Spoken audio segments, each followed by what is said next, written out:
Amis lecteurs et lectrices de l'hebdomadaire catholique La Croix du Bénin, bonjour. Le numéro 1557 de votre hebdomadaire réalise un dossier sur les communales et municipales du 17 mai dernier et affiche en manchette la crédibilité d'un scrutin décisif en 2021.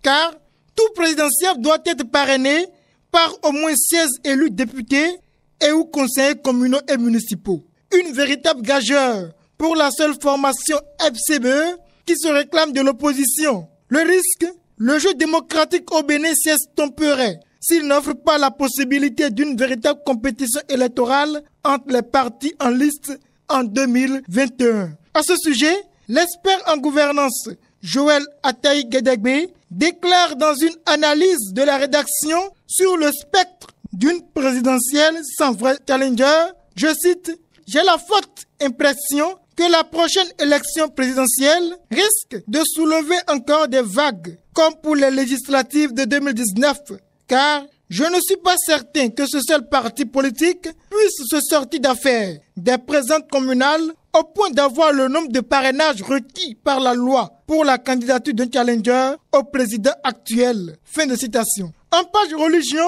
le journal publie le message du pape François pour la 54e journée mondiale des communications sociales. Le souverain pontife invite cette année les acteurs des médias à opter pour des récits de vérité en s'inspirant de la typologie des récits bibliques, car en rassemblant des informations non vérifiées, en répétant des discours insignifiants et faussement persuasifs, en me laissant avec des propos de haine, on ne tisse pas l'histoire humaine, mais on dépouille l'homme de sa dignité, déclare le Saint-Père.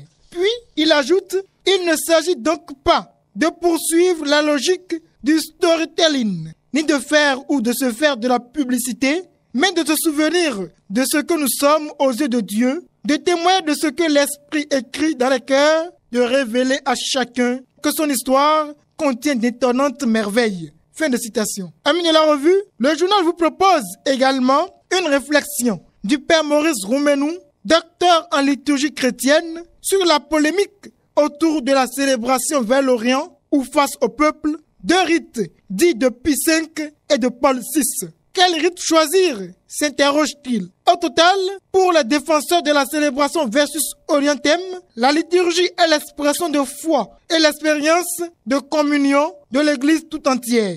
La messe vers l'Orient exprime donc la spécificité de la synthèse chrétienne. Elle mérite alors respect, tant dans sa forme que dans son contenu, et ne saurait donc être objet de banalisation, conclut le père Roumenou au terme d'une démonstration à la page 7.